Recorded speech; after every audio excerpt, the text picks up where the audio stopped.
Hey guys, welcome to the first ever episode of the Blank Canvas podcast. Bye-bye, we actually here. My name is Jennifer Noir. And I'm Mina West. Our podcast is literally just kind of two aspiring creatives getting together. We're going to do our best to be raw, vulnerable, honest. Just everything real. Share crap. And also another space for creatives just to get together, highlight like things that just inspire us.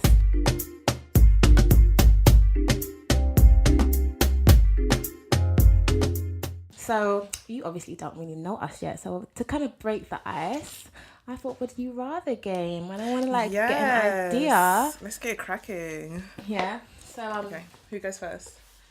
I don't know. My question's a bit dead. I'm not gonna lie. Like I was like, oh come on. Okay. So my first question to you is: would you rather, say we could had a time machine or something like that, go into the past and meet your ancestors, or go into the future and meet your great grandchildren? Without a doubt, go into the future and meet my great grandchildren. Really? What am I doing in the past? Really? We know the past. I know, but you don't know the past. I always feel like sometimes I could just sit here with like my ancestors and just learn about them. Like my mum makes my history sound so lit. Like my dad fought in the Biafra War.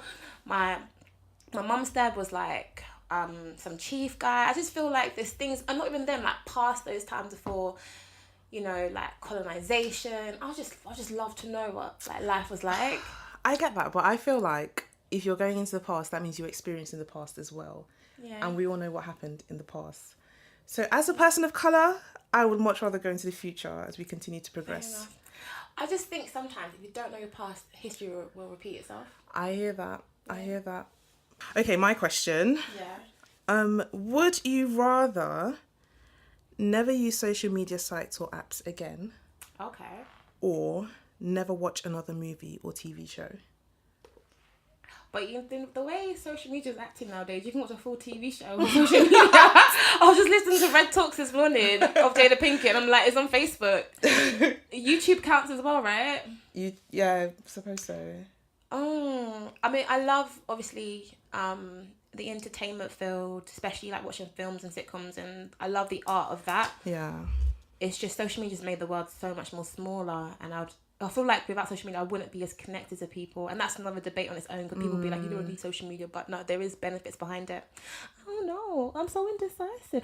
I would let communication is so major for me, so you can't make me cut ties from communicating with people, so I'll probably go for the movie one. So you go forever with no movies or TV but shows? I'll watch on social media. Wow, we're so different. I would 100% really? without a doubt not do social media, because social media is one aspect of communication. You can call people. You can. There was a time when this didn't exist. Yeah, I do poetry outside of this. I didn't even mention I do poetry outside of this. Fair enough. And how am I meant to share stuff with people?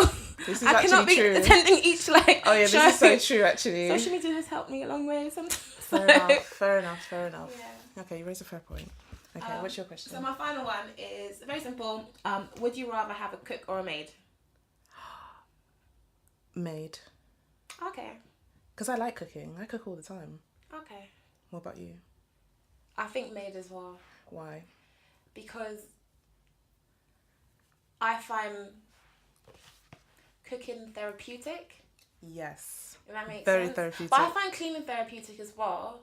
But really? It's like, I feel like no one judge me out there, but I feel like I'm sometimes so busy that my place is a mess, and it irritates me, so I don't want people to come round. Yeah. So it's like my place could be always tidy, and I don't have to think about that. That's one thing off my list. Whereas feeding, I'll figure out how to feed myself. Just cleaning is just... Exactly. Yeah. If you were hungry, you could still like order out. Exactly. Although I wouldn't mind having a cook. A cook would be great, but I feel like a maid is more beneficial because it takes so long to clean. Yeah. And even for me, sometimes I come home from work, I'm so tired, I'm really exhausted, and I still have to muster up the courage to clean. It's annoying. Okay, my final question. Would you rather be able to teleport or be able to read minds? Read minds every day. Really? We are so different. Every day, read minds. Why read minds? Do you just stare at someone and be like, what are they thinking? I think that is dangerous to be able to read minds, because I feel like I can use it against them some way. Teleporting would be cool because it means no flights, no flight fees. That's true. Ever. That is true. Just show up and book your hotel. That's true. Especially this week, I'm flying so many places. See? I actually want to cry with work. I'm flying so many places. Like I have to wake up like 4 or 5 a.m. to catch flights. Even when you finish work and you're like, oh, I can't be asked for the commute. You just close your eyes, open it, you're at home. I feel like without a doubt, teleporting is way better. Twisted my arm, yeah. That's how twisted I am. I'm like, read someone's mind so I can use it against them. Forgetting that teleporting could actually be good for me. But yeah, I would. Okay, I'll teleport. Yeah. But also, just going back to the reading minds, I feel like human beings, we're one person to the world and we're one person in our minds. Yeah. And I feel like to be able to read everyone's mind, I feel like that would actually be a very depressing experience, to know how dark and twisted we all really are. That's true. I really don't want people to know my real thoughts. You see? I might not have friends. Exactly. No, I would. So the next segment of our podcast is the, I think we call it the exhibit. Yeah. So this is where we kind of give a shout out to the creatives that inspire us, who are constantly pushing that glass ceiling above us, like pushing the boundaries and just being amazing. So Mina, who's your exhibit going to this week? I'm really simple, but I just have this song on repeat quite a lot this week, so I just thought I'd have it on the exhibit today. Ray Black's song Mama. Oh. Yeah. I don't know, it's making me want to write, like really, really badly. It's making me want to write. So yeah, just kind of like when you see me down. I don't know the lyrics off head actually, but you see that I got a smile still. I got it from my mama, and that's just like, yeah, my mom's gone through so much, but she's always kept our house stable. So yeah. So he just really inspired you to think about your mum and just feel very, oh, that's really lovely. Yeah. When did this song come out? Like, I think her latest EP or album came out 2 weeks ago, maybe. Oh, I think. That's lovely. I think. I haven't heard it. I'll give it a listen. It's really good, yeah. So Ray Black Mama. Yeah. Cool. What about you? What's on the exhibit today for you on the show? On show, so my exhibit this week goes to, you might know her. Her name is Chidera. I have to say it properly because I'm Igbo. I think it's Egeru. Chidera Egeru. Or some people know her as the Slumflower. I know Slumflower. I find her so inspirational. Yeah, definitely. I've seen all her billboards yes, I was I was at Highbury in Islington. There she's just blown up. I was like, wow. Yeah. That directly telling us that could be any of us there. And it's just so inspirational. 100%.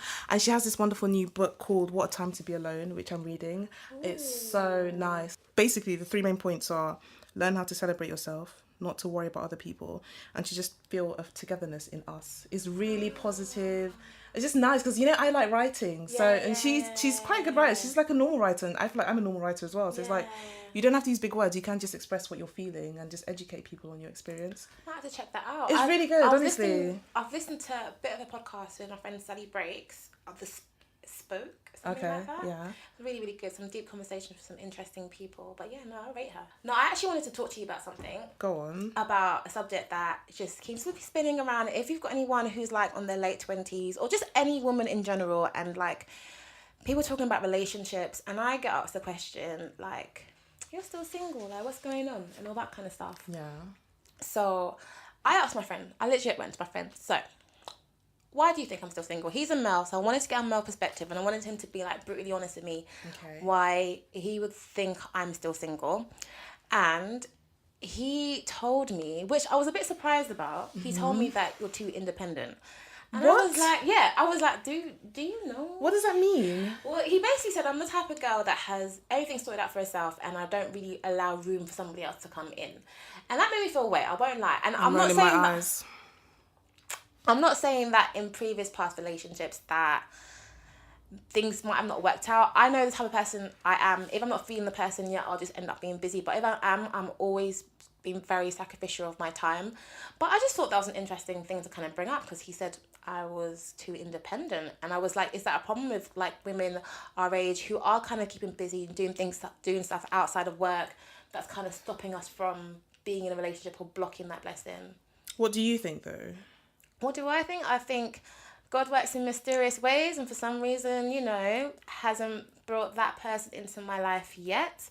I think that I do need to check myself, because yes, I am everybody's busy, so I'm not trying to put it like I'm just a busy one, but I've got work. I work quite far from home, so I'm always traveling. I'm trying to obviously pursue my poetry as well, trying to make sure that I'm sustaining my good relationships with my friendships at the moment. So it is hard to sometimes sustain a relationship, but I know if I care about someone, I'll be sacrificial that time and do everything I can to be with that person. Yeah. So when he said it to me, I was like, is that how people are perceiving me?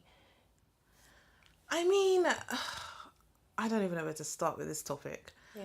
First of all, I feel like we're all in our 20s. Quite a lot of us, not just me and you, both myself and yourself, we both have our side hustles that we're working very hard on.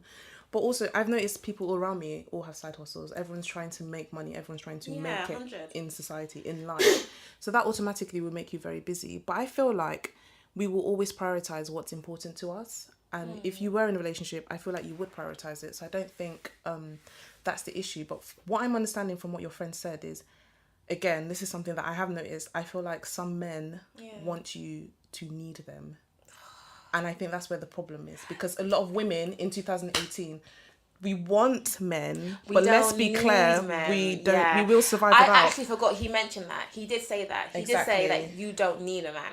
And I was like, but I battle with that because I was raised by a single mother who I watched. It wasn't like a struggling single mother. It was a single mother that was bawling. So it's really hard for me now to be like, oh, I can't do it by myself. I feel like I can do it by myself, but I would much rather do it with someone else. So I don't know. I feel a bit two ways about it. I feel passionate about it because it's like, you can't tell us we should need you. But at the same time, maybe we should be a bit more open to be vulnerable, to share the load with someone. I don't know. No, I think the whole, do I need you? I actually completely forgot that you mentioned that to me, because it's like, you don't need a man. And it's crazy because it'll be the ones who, I think the past previous relationships I've been with, or guys I've seen, it's mainly the ones who are kind of insecure in that area, who try to overcompensate in that area. But like, it could be stuff as simple as finances. Their finances aren't matching, or they need to sort themselves out. I'm not trying, no matter what salary somebody's on or anything like that, I'm not trying to do any digging. I'm not even trying to PC myself right now. Like, sometimes their finances are just not right, and they don't know how to prioritize money and things like that. Yet they'll be the ones who try to talk to me, which irritates me the most, because I'm like, I don't need mess coming into my life. I don't need mess. I agree. You need to sort out yourself first. But it's like, they will expect me to need something from them, to do something for them. And I'm a type of person who's all about kind of like, especially doing side hustles, I'm always about like kind of working on relationships, seeing where we can all help each other. I'm all about that. But it's when a guy thinks that you need specifically him to get things done, it's like, honey, bubble, I mean, child. I would be lying if I didn't say that I don't sometimes act like I need him just so I can satisfy his ego just a little bit. I don't know how to do that. I know, it's so hard. I don't know how to do that. Sometimes I do act like, you know. I do know, but I don't know how to, like, cars. I know nothing about cars. I will ask a guy that. There you go. Yeah, I will ask a guy I feel like maybe they just want to be a bit more involved in your decision making and the things that you do. For example, if you're writing a poem, for example, or if I'm designing something, just a bit of like, oh, what do you know, like how you ask your friends and stuff? Just ask them as well, like, what do you think of this? What are your ideas or thoughts? Make them feel like they're part of the journey coming into it with you. But I don't know, it's such a hard one. And then another question that I particularly had was not only the why am I single, but how does it feel? Because we're both in our late 20s, approaching our 30s. I just wanted to ask, like, honestly, how does it feel in your not late 30s, how does it feel in your late 20s being single? So, I know there are a lot of girls, like, going through the same situation as us. Yeah? Yes. But for some reason, God wanted to put all my close friends in relationships around me. And like, my sister tells me this. My sister tells me like things like, I sometimes feel like your friendships is like detrimental to your mental health. No. No, because it's like, it's harder because you're seeing everyone around you in relationships. Yeah. As well as them being Nigerian and your mum's asking you, where's your own? When and stuff like that. Like, my younger brother got married like a year and a half, 2 years ago. And then, I always say this, it's the joke, this was funny, but very, very sad and very, very depressing. Earlier this year, I had like 2 weddings on the same day, and I was like, oh, they're only like 12 minutes walk, 5-minute Uber drive, I can get to both of them. Yeah. Ready to be like excited for 2 of my friends' weddings. And then at one of the weddings, there was a guy I used to see like when I was 20. I completely wish him the best and all that kind of stuff. But he was there too, and he was there with his fiance. Then I had one of my other best friends with her fiance. So I was like, okay, I'm around a lot of love right now. And then on top of that, I had another really close friend of mine message me saying, oh, okay, I've picked the date for my wedding. It's happening this day next year. I'll keep it free. Wow. So I was like, oh yeah, cool. I'm excited. All on the same day. And then I had another friend, no lie, message me and say, what's it called? I'm going to propose to my girl. I'm looking for a ring. Wow, you're surrounded by love. I was like, God, you want to kill me today? Like, you want to actually emotionally kill me. I'm here trying to be like excited and happy for my friends' weddings and all that kind of stuff. But I'm feeling so alone right now.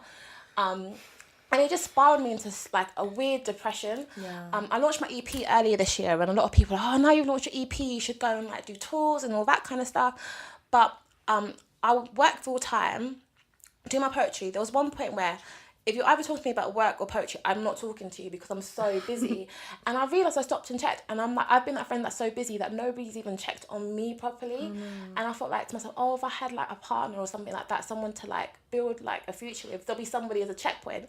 And I just thought, what am I doing everything for? And it just spiraled me into like this weird space of like, I feel really depressed. Like I thought, by now I would have been married. By now I would have at least be thinking about family and kids. I'm there. I'm still living at home with my mum. I want to save for a house. I have bought properties to try and work on that market of renting out to other people. Well done you. But I really want to like buy a property with a partner because London prices are really expensive.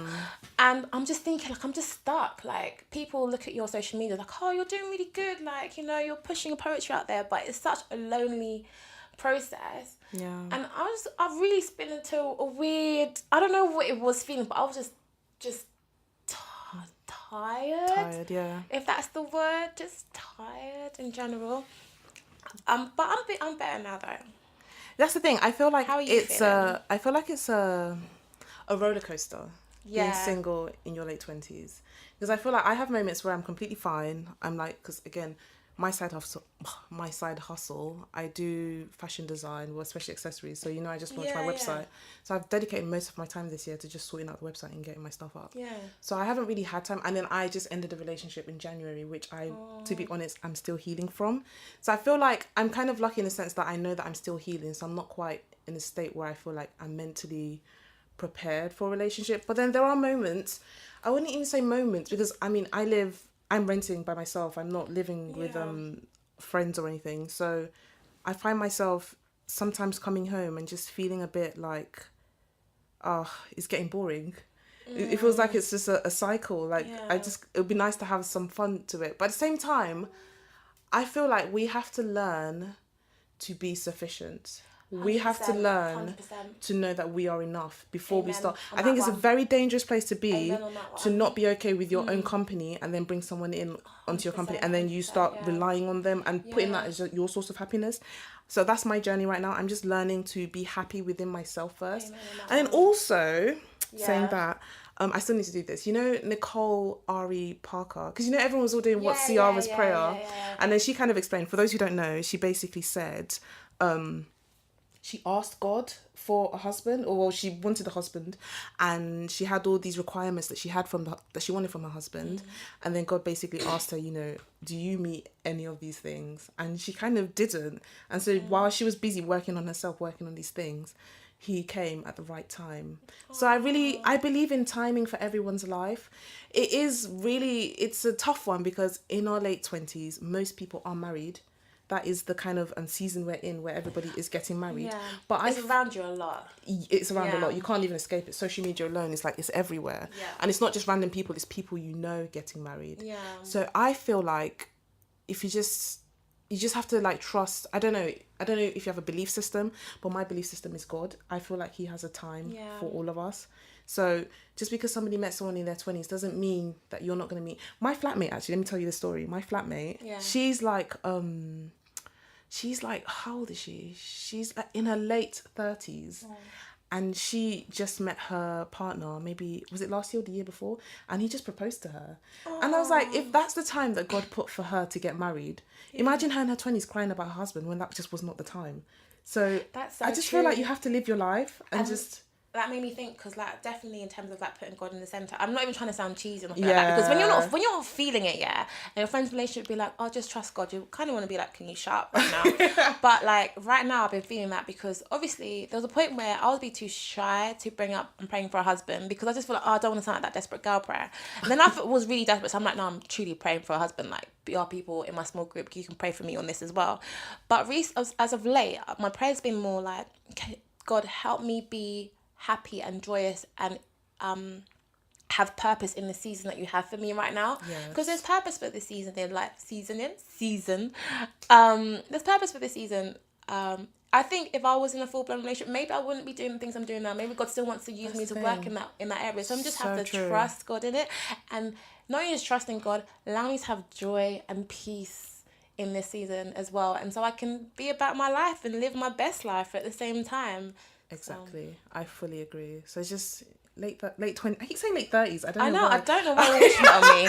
Like, honey, I am not there. Like, you know, people go, oh, you'll be turning 30 soon. No, I won't. I still got over a year. No, I won't. We are approaching 30. No, I'm not. So just for the record, how old are you, Mina? None your business. When I turn 30 though, I'll let y'all know. But none your business.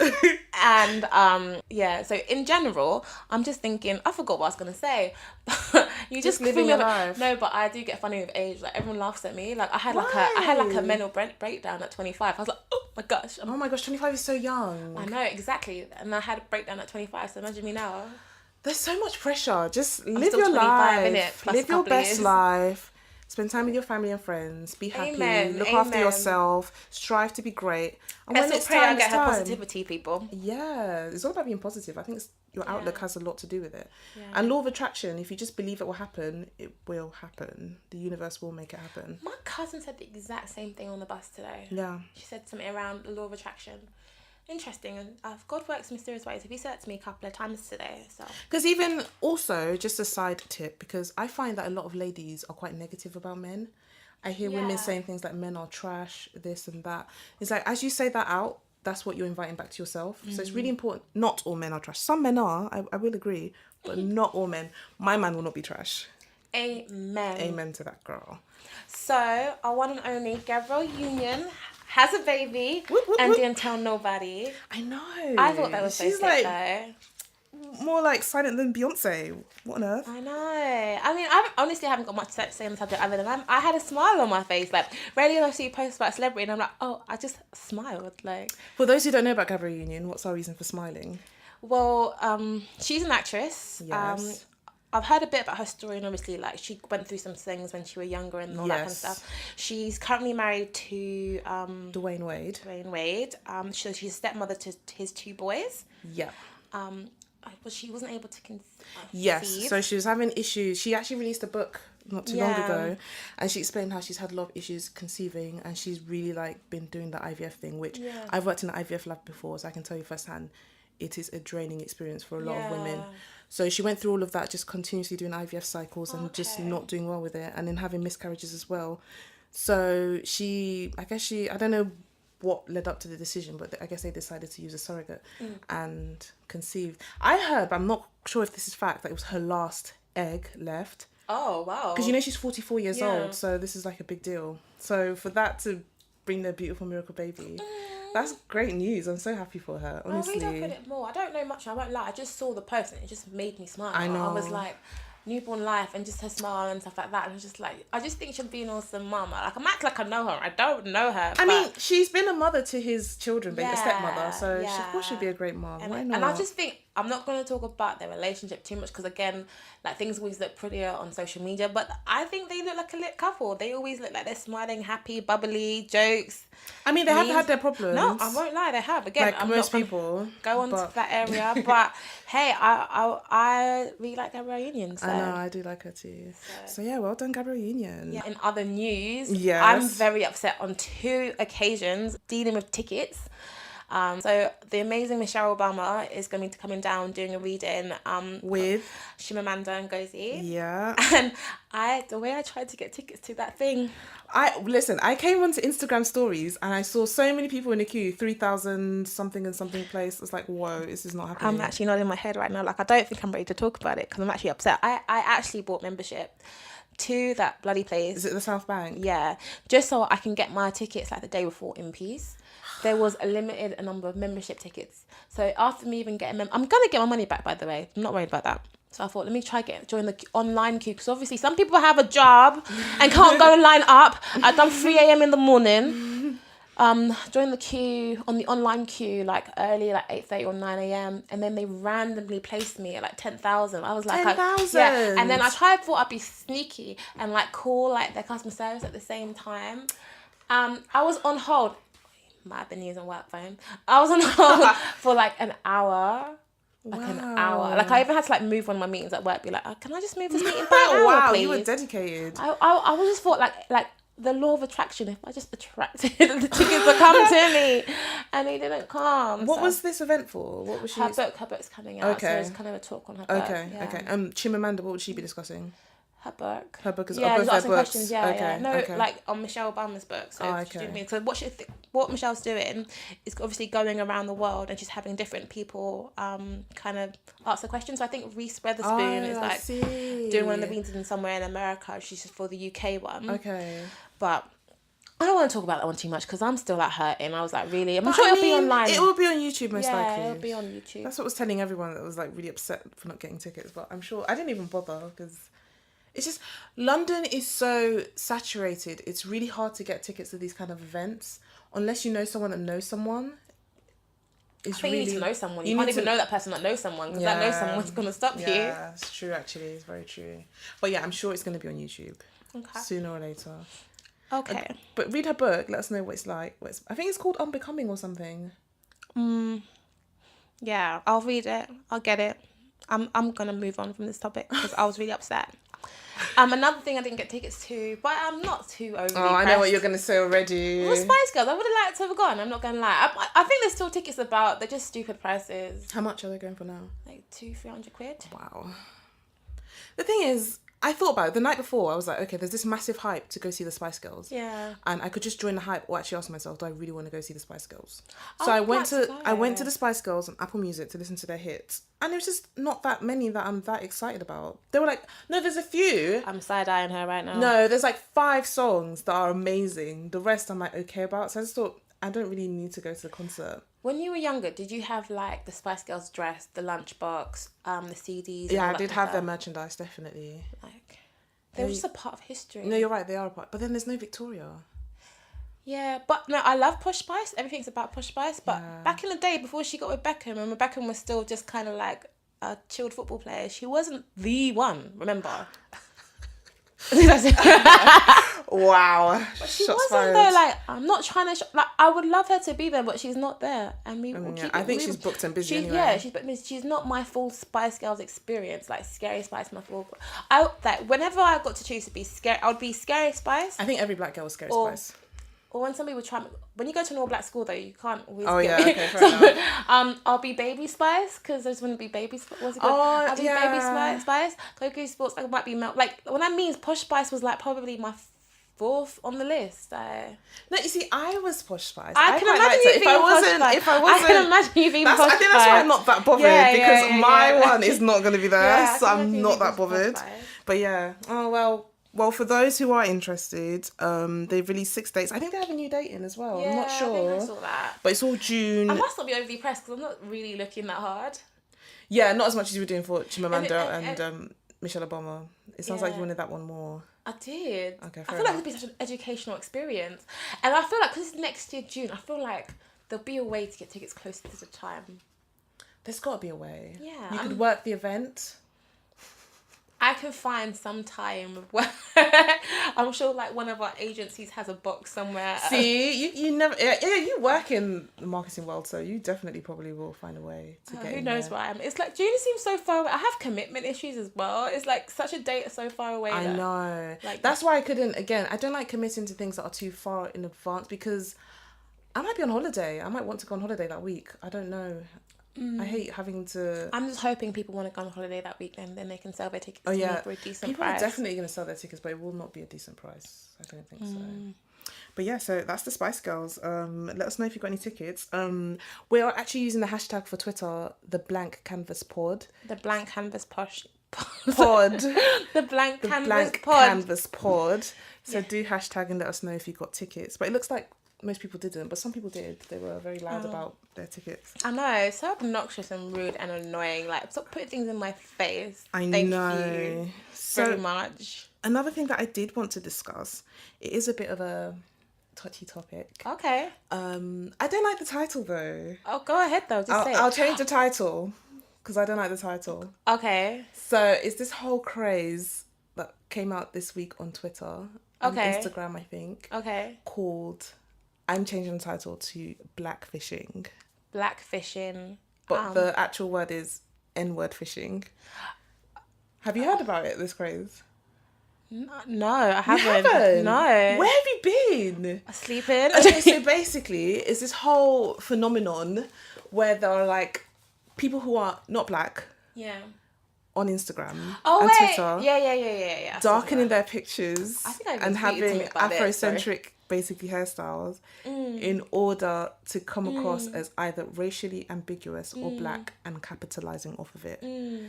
There were quite a few, and it was a bit But at first I was a bit thinking about it, but then as I saw more and more, it was a bit like, this is a bit of a joke. Because, I don't know, so much has been put in place to make us not feel proud of who we are, yet other people are capitalising off of it. And I don't know how I feel about it. It's not a nice feeling. Did you see the pictures? I saw the pictures. I'm trying to think where to start. Yeah. Because you're right. You said you hit the nail on the head. So much has been put on like black women for us not to appreciate our skin, our hair, our body types, our lips, our nose, all that kind of Our stuff. bum, there was a time it was ridiculed as well. Exactly, and yet other places can capitalise off of it. Yes, it's irritating when other places do, but we as black women have to embrace ourselves and let it be known that our melanated cannot be duplicated, cannot be replicated. We are who we are, and unless we feel confident about ourselves and own ourselves 100% all the time, then I agree. Then we're. I don't want to victimize ourselves to saying like, oh, we're giving them permission to do that, because at the same time, what are we endorsing? One thing that I've noticed, just my direct people around me, things I'm seeing, there are a lot of like black girl magic, black girl love. Yes. These are the movements that will terrorize those things around blackfishing, niggerish. Can we not use that word? Oh, sorry. Blackfishing. We're gonna use the word blackfishing. Yeah. That will terrorize those type of movements that are coming in and bring light to it and destroy it. But we as a black girls like need to be a strong army. But it's just annoying because it feels like we're constantly having to defend ourselves. We're constantly having to fight for ourselves. Instead of just being us, you know what I mean? I would say that I definitely got to a point where I got frustrated with fighting for us. And I feel like I've taken a position that fits me way more comfortably is to just celebrate us as opposed to fighting. Amen. So instead of being all like, this is happening, that happens, I'm very happy to celebrate any black culture or black person doing, like for example, the slum flower, I found it amazing that she wrote a book and I bought it because I feel like we have to support each other. Yeah, 100%. The more we support each other and invest in each other, the more together we are, the stronger we are. And it's not that it's like a fight, we have to beat people up or anything, but it's just us being comfortable and feeling safe within ourselves to be ourselves. But and nobody can tell us anything. And the thing is, if we're owning our own magazines, if we're owning our own media formats, then we can portray the images that we choose to portray, and not have someone bring someone who's racially ambiguous to play a black role because they don't feel this black person is strong enough to play themselves in that position. Like, I'm not even going to try to bring my poem, The Crown, into it, because one thing I was really nervous about... Amazing. No, thanks. But one thing I was really nervous about when I wrote that piece was because I didn't want to be that type of person where people think straight away, like, oh, she's like Afro girl, like pushing it. Every girl needs to wear Afro hair, that kind of stuff. Like, no. But it's going to come to a point that, remember that whole stage of like boxer braids, and apparently Kim Kardashian started it and all that kind of stuff, and it's like, if you don't embrace yourselves, somebody else will take it and put their stamp on it, and that is my point. Cannot be done. That is my point. I had an argument yesterday with my sister, and that is my point. Like, we have to own, I don't think I delivered myself properly yesterday, but we have to own who we are fully. 100. To the point where it's undoubtable that, you know, No, this belongs. Yeah, like, exactly. You know where this belongs. Exactly. You can try to imitate it. We don't blame you. We black girls are amazingly magical and beautiful. Like, we don't blame you. We are amazing. There's no surprise you want to come be like us. There is no surprise. But don't try to stamp it like it's your own, because it's not. That's the thing. Yeah, I think that's not. where the problem and issue is. Yeah. Okay, so I think that's it for hot topics. Do you have anything else to add for hot topics? Anything else? I Popped feel up like in the shade room. What Got your tickle. No, one thing that I don't actually want to talk about that actually. What was it? No, he's not worth it. Who? Fraud Bay is not worth it.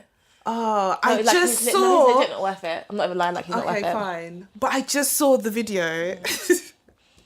Nah. This is such a joke. Nah, not worth it. I think the song is taking it too far. Okay, fine. We're not giving him any energy. All right, that's the end of our hot topic segment. We're gonna segue our way right into what is our next segment? So Questions. So obviously, this being our first episode, we just wanted to get some friends to kind of send across. Yes. Just to kind of get us in the swing about some questions. Who do you want to go? Who should go first? You should go first. Okay. So, question was asked. What's your thoughts on being friends with your co-workers? Like talking on the phone outside work, going out for non-work related activities, or do you think your work life and personal life should stay separate? Okay, I'll let you answer first. I made really, really good friends out of my last workplace. Okay. So I think people are just people. Like sometimes, obviously, a work environment, you're forced to work with people that you wouldn't normally generally chat with. That's cool. Keep it work related and keep it friendly, keep it cute.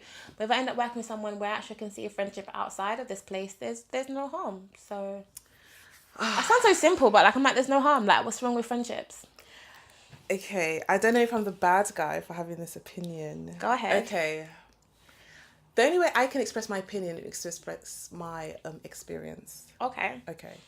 So I would say prior to 2017, I've always been in like a coordinator role kind of thing where I'm working in a team, we're all working together and we're friends. Then 2017, I got promoted. That was my first management position. And I have to say, that was the first thing that opened my eyes to this whole friendship at work thing. Because I think friendship at work is a great thing. You need to have your tribe. You need to have your group of people who you can be around and you can really be yourself. Because I feel like we have to be so professional, be so prim and proper. You're there the longest period of time, like in the day. Like you're there like how long? About 7.5 to 8. Like, yeah, exactly. Or even longer. more if people are doing overtime. Exactly. Some people even do 12-hour shifts. So it's like you are spending a long time there. You need somewhere. You need a safe space to be yourself. But I feel like my issue with it is the respect boundaries. Because again, if I go back to my experience, when I did become a manager, I didn't have the mindset of a manager. I was still normal, cool, friends, fun with everyone. But it opened me to a lot of disrespect. People would say some things that are really inappropriate things you shouldn't say. But it's literally because we're, quote unquote, friends. So I don't know, that whole experience really changed how I see it. I'm not saying that I don't have friends at work, because I have some friends that I really love so much at work. They're amazing. But at the same time, I'm always aware that I'm at work. I don't forget that. I think, how can I put it? I think when you're at work, still be at work. Yeah. Like when I was friends with people at work, like remember our environment, we still have to work together. Sometimes, I try to not bait anyone out, but I have somebody at work who like sometimes they show way too much, and it's like, girl, like we might be friends, but I think you're showing way too much in the vicinity in which we are in right now. The whole kind of going to a management position, I can relate to that, where all of a sudden you're like, you used to be kind of peers in the workplace, but now you have to manage a group of people. I still think even if we can be friends, then there should be kind of some form of respect boundary. And if you cross it, as a friend or as a co-worker, I'll check you. Yes, do you know what I mean? I agree with you. So it's like, I'll have to check you in a work form, or if we're that close, I'll have to check you in a friendship way as well. In the end of the day, it's like, I just say people are people. And sometimes, let's not lie, like, I'm actually kind of blessed in the workplace I'm in, but sometimes I'm the only young black girl. I'm not saying that all my friends are only black, but we don't have similar form of humour, and even that I've kind of got. The banter is even slightly different as well. So I'm not against friendships. But at the same time, there are some people who their only friends are work friends, and I question that as well. Where it's like, what is your life outside? You're just firing shots randomly today. I'm not. It's not about you. Sorry. But I'm just questioning, like, what do you, like, where's your life outside of work? Like, this is true. You need a life outside of work, because imagine, you know how sometimes it's nothing wrong with going to work with your spouse, but you know some people prefer not to. Imagine if your work, your friends, everything's life is work. I couldn't do that either. But some people can. I don't know. I think everyone's so different, because I know some people who are married to someone in the workplace and they seem very happy. No, married is fine, but imagine like your whole, like your closest friends as well as your, like, there are people where your closest friends are your friends at work, and it's a bit like. See, I don't mind that either, but no, that's not my case. But I don't mind that either. But at the same time, I think it's important to have. I don't know. I'm so used to having. I have so many different groups of friends everywhere. Yeah. I have my church friends. I have my friends' friends. I have my other friends. I have my acquaintances. I can't imagine putting it all in one place, because that means you have to see them every day, and that's the bit I don't like. Seeing the same person every day if we're that close and intimate. So I can't. Yeah. I don't know. I feel each their own. Everyone do what you're comfortable with. I think it's great to have friends at work. At the end of the day, you spend such a long time there. It's really important to have people you can banter with, laugh with, even be a bit inappropriate with or whatever. You just feel comfortable with them. To break. But for me, helps the work day. When it comes to work, I'm a very work person. Like, if we're working on a project together, yes, we're friends, blah, blah, blah. But please, if we're in a meeting, can we focus on this project? Yeah. Let's not digress. But even like, sometimes obviously even when I'm working with agencies, a couple of agencies where I actually get on with the account manager, but that's even more awkward because like agency client relationship, and sometimes agency will just irritate me, and I'll just tell, if I'm close to the account manager, I'm like, you know, you've pissed me off today, by the way. I'll just say it like what's going on, like, you've actually pissed me off. See, I don't like that level of why haven't I, maybe like, maybe because I know they just have to apologise to me. I'm like the worst person on the planet. Oh my God. But no, then the next day I'll be like, oh my gosh, let's go out for like you know, like drinks. It'll be fun. See, I can't do that. I don't like No, but like, if I've got a deadline and we're as a company paying you to reach this deadline and you have not reached it, do you know how irritated I am? Like, no, I get that. I've got to express it, because at the end of the day, I'll politely say, you guys kind of done this wrong. Yeah. You're gonna have to take money off of this thing, or obviously this is going to get fed back up. But would you be like, you've pissed me off? And why we use the word piss me off, because it's not the language, but I have said, even I said it this week, I'm not going to lie, the way you guys are going about this has annoyed me and I'm not happy about it. And I'll be friends with me. I'm like, by the way, I'm still friends with you, but you've annoyed me and I'm expecting a change right now. That's interesting. Yeah. I'm proper not comfortable with that level of honesty.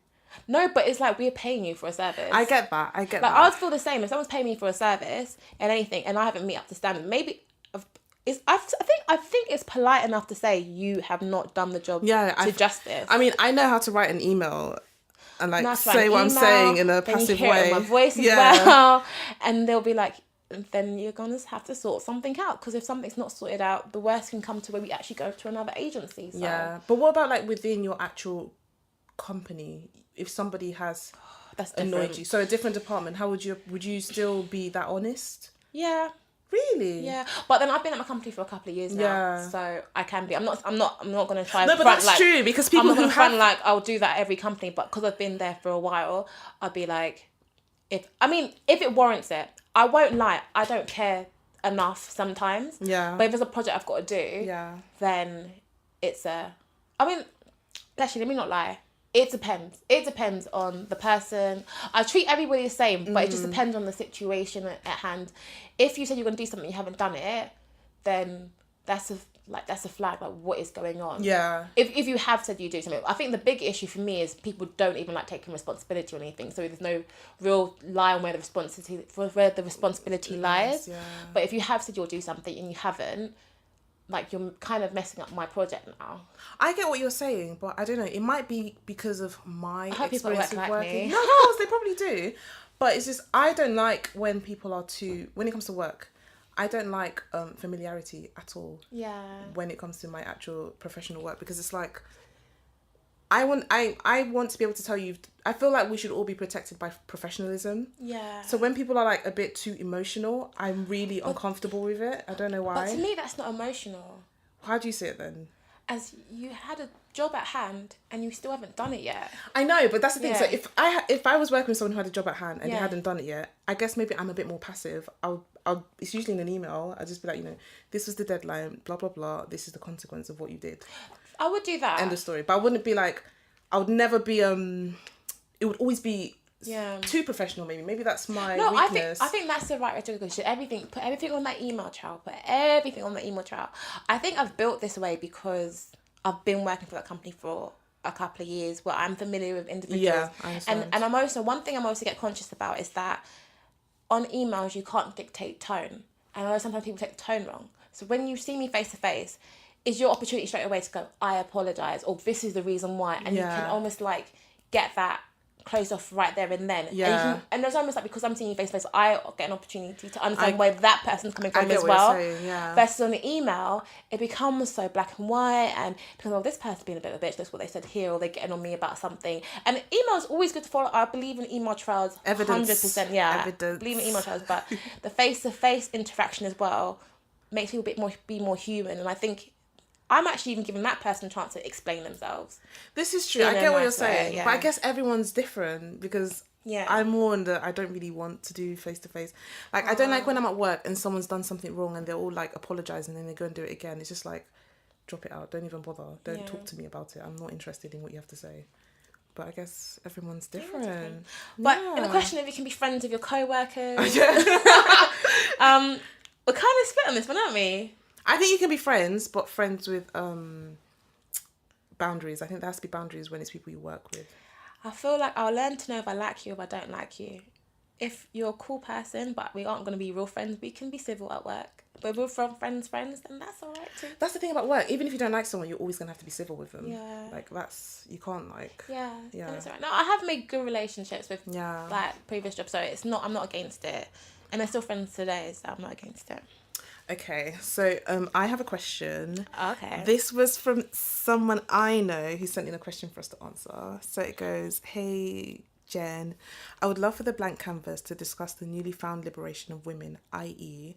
being sexually free, not being afraid to wear more revealing clothing, the Slut Walk by Amber Rose, and artists promoting promiscuous behaviour in their music, whether it's a positive or negative change in female behaviour, and how this could have an effect on future generations. Thank you. Ooh, what do you think? It's a big one. It is a big one. I feel like I need to depict the question. I feel like it's 2018 and everyone is very much so liberated and free to live the life that they want to live. Mm-hmm. So again, this is a discussion I've had so many times. We live in a society where, whether you like it or not, people will pass their judgment. But you just have to be strong enough within yourself to be who you are. But when it comes to like promiscuity with both men and women, my main thing about it is, what is the reason behind the promiscuity? Are you truly someone who's sexually free and just enjoys having sex? Yep. Or are you trying to fill a void? Again, that's really none of my business. That's for you, the promiscuous people, to ask themselves. But in my opinion, if you're sexually free, if you're just a free butterfly and you're just living your life, I have nothing against, I have no judgment. I'm all for people being free to do what they want. But at the same time, if you're just doing it to fill a void, I feel like that can be a very depressing path to lead. I 100% agree with you on that one. So obviously, maybe I'll try to play devil's advocate. What's the word? Devil's advocate. Yeah. Like, just kind of be looking at it from a different side. Obviously, coming from a Christian background, my background and all that kind of stuff, there is kind of a sense of trying to like preserve yourself and that aspect of it. But in all honesty, my motto is you can do you, really. Like, I'm a creative person, and my creativity is just being who I am and letting that like showcase through my poetry. Some people might be through their clothing, some people might be just through their way of life. And who am I to stop them from doing what they want to do? Like, we are now in a day and age where you have to realise, guys, you're not going to always agree with what everybody's doing. Like, yes, and not everyone's going to agree with what you're doing as well. Exactly. So I have no right to tell somebody what they can and can't wear. My thing will always just be mindful of children around in terms of what you're wearing. Be mindful of the age, around you. So how do you mean? This is interesting. So what does that mean? I mean, if we start becoming so free where people feel like they can literally walk around in underwear on the street. Okay, not underwear, but like skimpy, short, tight, insta-body clothing. I feel like I'm not educated enough for this conversation. I mean, like I'm being real. Like, being promiscuous and sexually free, you are a grown woman, honey. Like, nobody should be able to judge you. What you do in the bedroom, what you do with your legs open or closed, that is your business. As long as you do safe. At the end of the day, anything you're harming will be harm to yourself. So I can't stop anybody from that thing. As long as it's all consented, then what is my own? Yeah, I agree with that. I agree with that. More revealing clothing. Yeah, okay, I'll say it. Be mindful of the audience around you. Do I want to get to a point where people are literally wearing underwear down the street where there could be kids around? Me personally, no, I don't want that. Yeah. So that's my personal opinion. Amber Rose's slut walk. It's not her slut walk. It started before her. Did it? Yeah, it did. Oh, tell me more. Oh, that's all I know. Okay. Because people, like, I mean, I love the fact that her brand has kind of brought it more to the forefront, and that's amazing, and nobody can take that away from her. What's the description of the word slut? Because is it fair to use the word slut on that one? Do you know what? I've noticed that a lot of people label somebody as a slut if they're just simply sexually free. Yeah, and I think that's unfair. Like, because slut has such negative connotations behind it, and I get that she's trying to turn it into a positive thing. So I don't think. Yeah, okay. Go on. Yeah, I rate it for that, but it's like, you know what? Again, I don't think I'm educated enough for this conversation. That's like, I need to fair really look into enough. like the slut walk and the root behind. I know it didn't start with Amber Rose. Yeah. I'm all about women being liberated and things like that. Don't laugh at me, but like on Love Island, the only person I still follow is Megan. I really like her. That was a classic example. I really like her now. Like, I legit really, really like her. I liked her as well. I didn't like her when and I they all was watching the called show. her. I didn't like when she took what's that girl's name? When she took Wes. Wes. When she took Wes, I don't like how she did that. But the way her and Wes are like the best couple ever. Fair enough, but the way she went about it was a bit savage. It made me laugh, but how things ended, but it was savage and it made me laugh. But it's funny how as time's gone on, that's the only girl I find the most interesting right now, because she's just owning who she is. You know what I mean? I mean, that's another topic, and I know Love Island's kind of come and gone now, but yeah, what you do? What is my own? Like, I don't know what to say. Yeah. I don't know what to say on that topic. What about the future generation? How do you feel like society's moving? So that's a whole debate around who raises children. Because people say, no, is it the parent? Is it the schools? Is it the is it the TVs? Is it the generation behind them? Media and all that kind of stuff. Like, that's a big debate on its own, because and then I'm going to have a child and I'm going to have my own beliefs that I want them to follow through on. But they might be in a society where there's things that contradict that as well. And even me in my own mind, I'm having to learn to open my mind to other things I might have been closed off before in the past. I agree. That's why I was saying, be mindful of the audience around you, depending on what you're wearing. I'm not at that stage yet where I feel you can wear underwear. At the same time as I'm saying that, though, kids are used to going to the beach and everyone's in a bikini, including myself. Yeah. So I don't know. I just feel like, okay, 2 points. First point, I feel like everybody should be allowed to do what they want. Amen. So long as you're not, it's always been my motto in terms of, if you ask me about any topic, if it's not hurting anyone, I don't see why the person can't do what they feel like they want to do. But then secondly, something I have noticed that it's a hard, okay, let me start again. What I've noticed is that there's like almost a blueprint on how society wants us all to live our lives, how they want us to carry ourselves, from dressing to looking to appearing to being. The minute you decide that you want to rebel against that blueprint, you will get judgment, you will get backlash, you will get people with opinions. And that's the only thing I would say prepare yourself for. So if you know you're someone who's either sexually promiscuous or likes to dress freely or is just free in any way and does not want to be caged by rules, just prepare yourself for a lot of backlash. That's all I have to say on it. I think you can do what you want, when you want, how you want, as long as you're not hurting anyone. But society will always, so Mina is playing with the mic. Society will always, I wasn't recording properly, but we're here at the end. Yeah. Society will always have something to say. Everyone always has something to say. Like, always. There's always an opinion against what you're doing. So just live your life. And even when people have opinions, I feel like my opinion is still morphing and changing as well. Yeah, exactly. Because like the whole concept of slut walk and the whole concept of like people being sexually promiscuous and stuff like that. If you asked me this maybe 10 years ago, and obviously I was much younger, I'd be like, oh, it's completely wrong. And all that kind of stuff. So because I'm conscious that my mind changes on the subject alone, I'm even being like taping myself around what. I know. Yeah. I understand. I just think it's a bit unfair that my main issue with the whole, because I am someone who likes to wear whatever I want. I don't necessarily dress skimpy, but if I wanted to, I would. If I felt that inhibition, I would do it. But what annoys me is the fact that there are so many rules on women. Yeah. A man could totally, I mean, Love Island's a classic example, again, just to go back to Love Island. Yeah. Men could completely sleep around, do what they want, it's not a problem. But the minute a woman does it, you start branding her all sorts of... When we're all animalistic, both men and women, why is it okay for a man to feel an urge to go and sleep with loads of people, but if a woman does it, it's suddenly frowned upon? Society will always frown... I feel like they will always frown upon that. I feel that there's a lot of history built up on why society exactly frowns on it, but it's people making those arguments now, changing the way sexualness is seen across the both genders, and breaking those boundaries are going to break that conversation, which I think is amazing, like completely amazing. Oddly, when it comes to sexual promiscuity, promiscuity, that word. I really am. Be free to do what you're doing. So so on the topic of sexual promiscuity, what about you? Would you say you're sexually promiscuous? Yes or no, and why? You really want to go there? Let's go there. So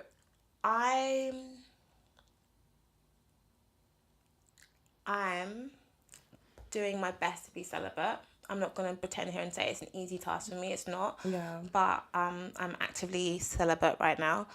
But prior to me being actively celibate, I'm just a young girl who's, if I was with a partner, I didn't see anything wrong with having sex with that partner I was with, basically. But my choice of celibacy is more to do with my faith, not any other reason other than that. I get that.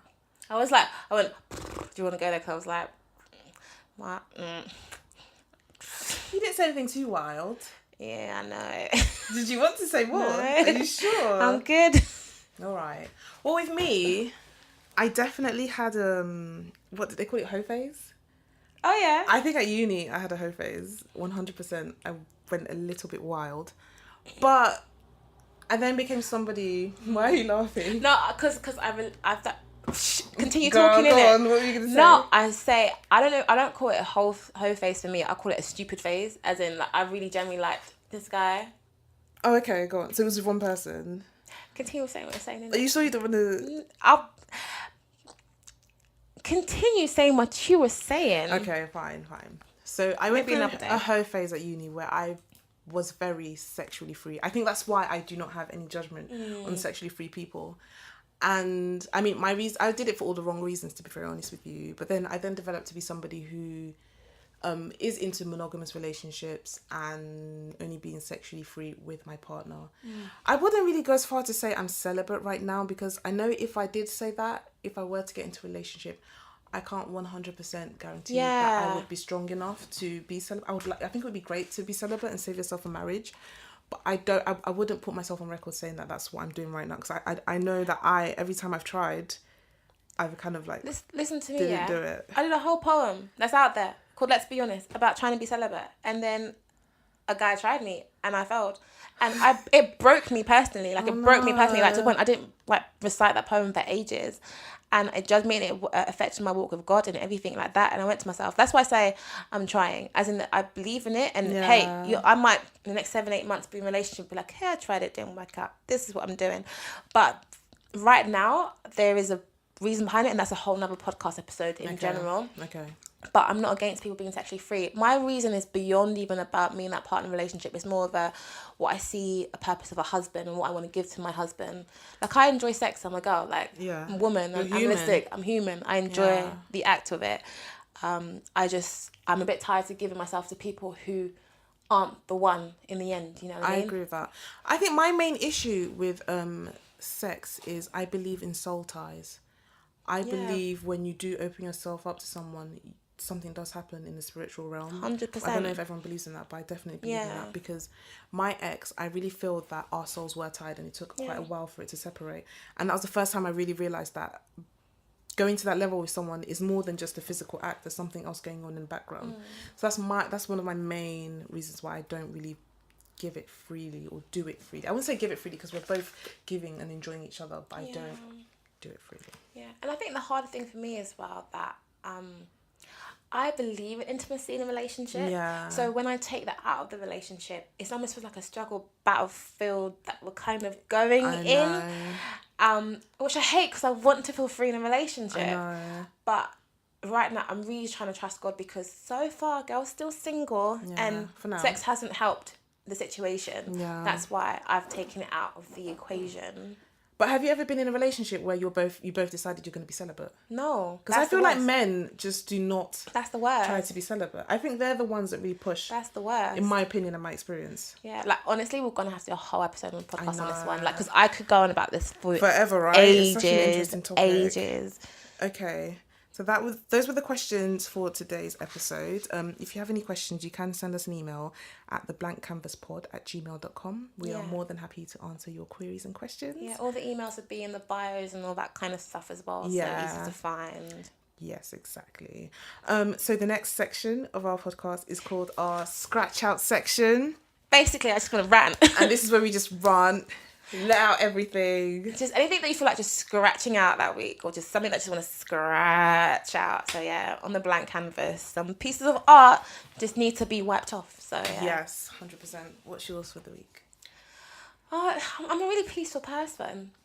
Oh, come on, Mina. I'm a really peaceful person. So, like, I would have used the tickets one. There's something to scratch out because I was really irritated. But, really? Yeah, I was really irritated. You that irritated? Yes, I was. Because I truly believed I could get tickets, okay? Like, with my heart. with all my heart and being, I thought I could. But, no. This was just a soft one. Like, I was on a train coming back home from work. And basically... this woman had her bag on the seat. And I was like... Why do they do that? I don't know. And she was like, oh, I'm holding the seat for my friend. She's pregnant. On the tube? Yeah, on the tube. Which line? I'm just curious. It was the overground line. Oh, okay, cool. So it wasn't tube, it was overground line. Okay. Sorry. And I was like, oh, okay, she's pregnant. Like, I can't bother to argue with a woman who's pregnant. I legit don't care. So I was like, oh, that's fine. I just moved across. Only to see her friend come up, and honestly, she was skinnier than me. And it doesn't even matter. Like, she honestly could be pregnant, not pregnant. It's not my business. I didn't care. My face showed like, pregnant. Okay, then. If you say so. But I did not ask the girl to get up or nothing. It's not my own. It's a seat. I'm not going to argue over a seat on this train, right? And then the woman was like to me, looked at me, and she was like, excuse me, she really is pregnant. I don't know why your face is like that. I was like, you know, you just have to take your headphones off and you're just like, I beg your pardon? Excuse me, who are you talking to? And she was just like, I don't know why your face is like that. She really is pregnant. I was like, did I ask your friend to get up? I don't really care if your friend's pregnant or not. She don't look pregnant, but that's not my business. Again, it's not like I told you to get up, but you know when someone gets you out of character and you have to realise you're on the train and you're not here to like argue with anybody. Exactly. How about I ask you to get up? If your friend was really pregnant and it was that deep, you would have sacrificed your own seat about put a bag on the chair. Like I should have moved her bag in the first place. But I just haven't got time to argue with people on the train. You know when you just like, you not scratch your eyes out. It's not the place, it's not the time. Like, she just tried me, it just irritated me. But that's just a very small scratch out. Like, it was very simple. We exchanged some words, and I went, just don't talk to me, please. And we kept it moving. And then the seat, annoyingly, the seat next to her became free, and I just sat there. And then my friend called me, because it was overground, so he could speak on the phone. And I spoke about the situation. Like, so I'm so petty right in front of her. But I was just like, I don't care. Because I could overhear her friend's conversation. Like, she was talking about how a man just left her, like, a week beforehand. And I was wow. That's really sad that you're pregnant right now. But again, it's not my business. It just irritated me. Because, like, I'm a really peaceful, friendly person. I can't help it. My face has expression. But I wasn't talking to you. You can express your face however you want. It's my face. As long as you didn't say anything or hurt she told me not to put my face like that. How dare she? She told me not to put my face like that. Jen, she told me not to put my... People try you on the train, you know. Like... What? But yeah, that's my scratch out. We don't witness as many... I would think there'd be more fights on the train because the way people act sometimes, you're like, but I have to remember, it was like the train stop from near my office. Yeah. So you just check around like, is anybody in the office? You know the ones where like, No, I know exactly what you mean. Woosa. Like, I'm a calm person. Why is she... You know, you're just tired and like, it's okay, I think the seat is alright. Like... People are so annoying. Okay. What's your scratch out this week? Oh, man. Well, my scratch out this week is actually dedicated to this little thing we call PMS. It's not even funny. So, as I told you guys, I broke up with my ex in January and I am recovering. Okay. So, last week, this is a man who has no business being in my life anymore. Okay. I suddenly started missing him to the point where I felt like I needed him in my life. I was crying. I was basically, I wouldn't use the word depressed, but I was in a very low mental state for like 2 or 3 days. And then my period came. And then I realised why all of this was happening.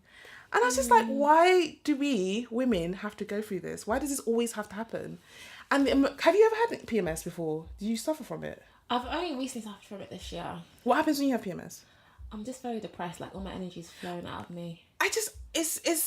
It's crazy how our lives can be so like, affected. I cry a lot as well. Yeah, exactly. I cry a lot as well.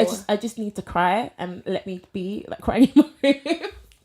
That's what I do. It's so annoying that it happens, and every time it happens, I don't even realize it's happening. I'm just like, I get sucked into the emotions, and I just want to be sad. My boobs just become sore, and I want to cry at the same time. That's basically what it is. It's the worst thing ever. I was like, I'm just so tired of it. I wish there was a pill or something you could take that would just stop. Yeah. And it's so inconvenient. Why? No, because I really need to get a wax next week. Oh my gosh. And I don't know, because I think I'm due next week. Do you not track your period? I do, and I'm like, oh wait, I need a wax though. And I'm like, I booked an appointment. Oh girl, what are you waxing for? Myself. Okay. I like to wax on myself. If you say so. No, honestly, like it's actually like I need to do it for myself because if not, you let it grow for a long time. It's like rotted.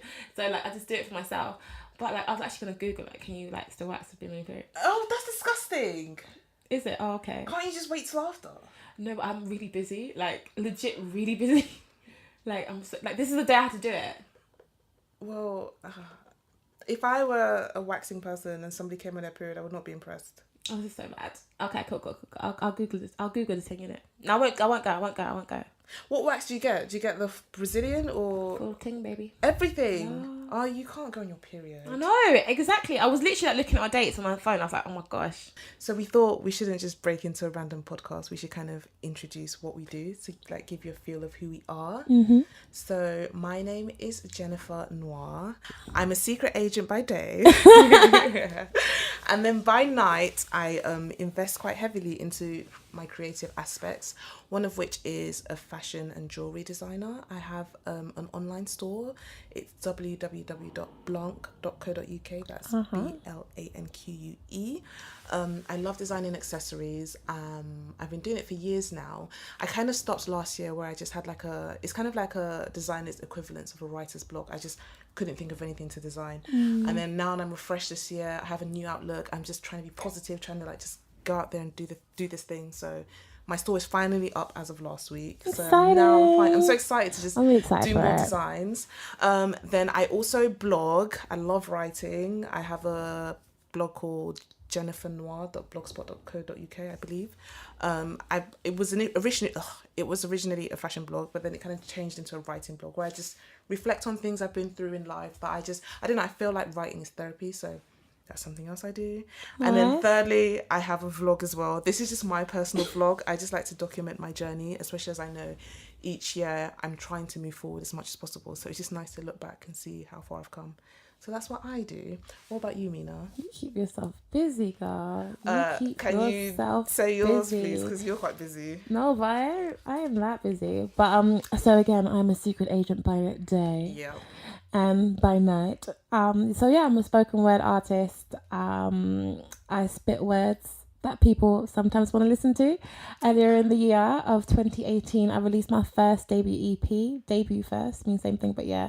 My EP called Pieces of Me. I've got a website as well called just minawest.com where I play all the different things that I do poetry wise. If you ever seen me at a show or hear my stuff online, that is moi. But I guess now podcaster as well, so that's really exciting. Amazing, we're doing it together. I know, I'm so happy to do it with you because what's your experience of it? Because I feel like I've completed my ventures on my own, and I feel like it's taken much longer. But partnering with you to do this podcast and just do things together, I have to say it's really a magical experience. I really am grateful for it. I've enjoyed it quite a lot. Nice. The whole startup. I'm scared you will like not like me in a month's time. Like, this girl's getting on my nerves, but it's a relationship. Yeah, I've really enjoyed it, especially as the moment we started working together. Like, you really had things organized, like spreadsheets and all this stuff, and I was like, oh my gosh, this is stuff I normally have to do by myself, and Michael's already on it. Oh my gosh! You brought amazing ideas. Like, you have good ideas. I really appreciate it, and it's something that I really want as well, because, like I said, like when you're doing things by yourself, and I rate everybody's hustle, but it does feel a bit like heavy doing a lot of things yourself. So I'm quite excited to do this podcast with you, girl. Yay! Okay, so I think. Oh my gosh, this is our first episode. I think that's a wrap of our first episode. Oh my gosh, this is so cool. Our pilot episode. It's our pilot episode, guys. So the date will be coming out. We'll put it all on our socials, stuff like that. Yeah. And our socials are, so you can find me on like Instagram, Twitter, Facebook, all that kind of stuff. Just search Mina West. Yeah, and mine is at Jennifer_Noir. Yeah. So you can follow us on Instagram at the Blank Canvas Pod, and you can tweet us as well with the hashtag the Blank Canvas Pod. Yeah. But we want to get the conversation flowing. Anything that you guys just kind of related to, please let us know. I'm excited, but it has been the first episode. It has. Thank you so much for listening.